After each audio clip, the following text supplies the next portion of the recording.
Hello ફૂડી friends, Krishna kitchen ખજાનામાં તમારું સ્વાગત છે. તહેવારો ચાલુ થઈ ગયા છે, વ્રતો ચાલુ થઈ ગયા છે. તો જન્માષ્ટમી પર, નવરાત્રિમાં, ઉપવાસમાં, એકાદશીમાં ખવાય એવી એક ખૂબ જ ઇઝી, ફટાફટ બની જાય એવી અને ખૂબ જ હેલ્ધી એવી રેસીપી લઈને આવી છું.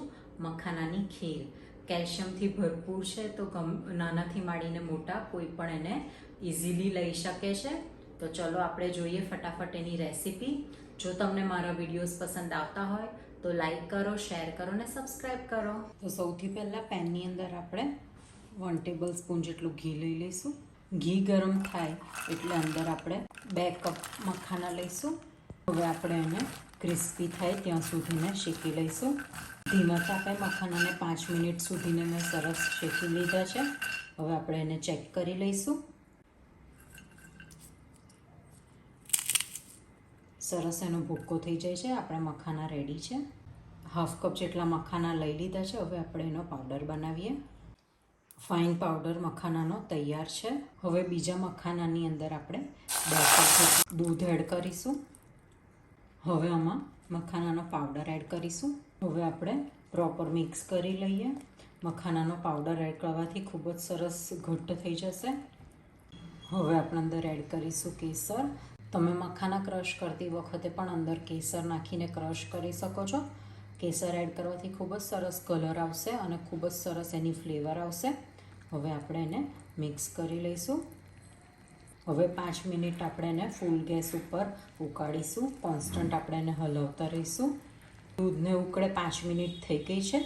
હવે આપણે એડ કરીશું 1/4 કપ શુગર. તમે તમારા ઘરમાં જે રીતના ખાંડ ખવાતી હોય પ્લસ માઇનસ કરી શકો છો. તમે ખાંડની જગ્યાએ ગોળનો પાવડર પણ યુઝ કરી શકો છો. તમે આમાં ખજૂરની પેસ્ટ બનાવીને પણ એડ કરી શકો છો. પણ ગોળ અને ખજૂરની પેસ્ટથી જો આપણે આ બનાવીશું તો આપણે 1 દિવસની અંદર જ આ ખીરને ફિનિશ કરવાની રહેશે. નહીં તો એની ખાટાશ આવી જશે અને ટેસ્ટ નહીં સારો લાગે. એટલે જો આપણે 1 કે 2 દિવસ અને સ્ટોર કરવી હોય તો આપણે એને ખાંડથી બનાવીશું. ખાંડ નાખ્યા પછી બીજી 10 મિનિટ થઈ ગઈ છે અને સરસ એવી થિકનેસ આવી ગઈ છે. હવે આપણે ગેસ બંધ કરીશું. તડકા પેનની અંદર આપણે 1 સ્પૂન જેટલું ઘી લઈ લઈશું. એની અંદર એડ કરીશું કાજુના ટુકડા, કિશમિશ. હવે આપણે એને શેકી લઈશું. કાજુ દ્રાક્ષ સરસ શેકાઈ ગયા છે. હવે આપણે એડ કરીશું બદામની કતરણ. એને પણ સરસ શેકી લઈશું. ડ્રાયફ્રૂટ આપણું સરસ શેકાઈ ગયું છે. હવે આપણે એને આપણી ખીરમાં એડ કરીશું. હવે આપણે એને મિક્સ કરી લઈશું. હવે એડ કરીશું ઇલાયચી પાવડર. મિક્સ કરી લઈએ. એકદમ ઇઝી, ફટાફટ બની જાય એવી, ઉપવાસમાં ખવાય એવી, તમે રૂટીનમાં પણ બનાવીને એને ખાઈ શકો એવી આપણી મખાનાની ખીર રેડી છે. તો હવે આપણે એને સર્વ કરી લઈએ. તો રેડી છે મખાનામાંથી ખૂબ જ સરસ એવી મખાનાની ખીર. એને ગરમ કે ઠંડી તમે સર્વ કરી શકો છો.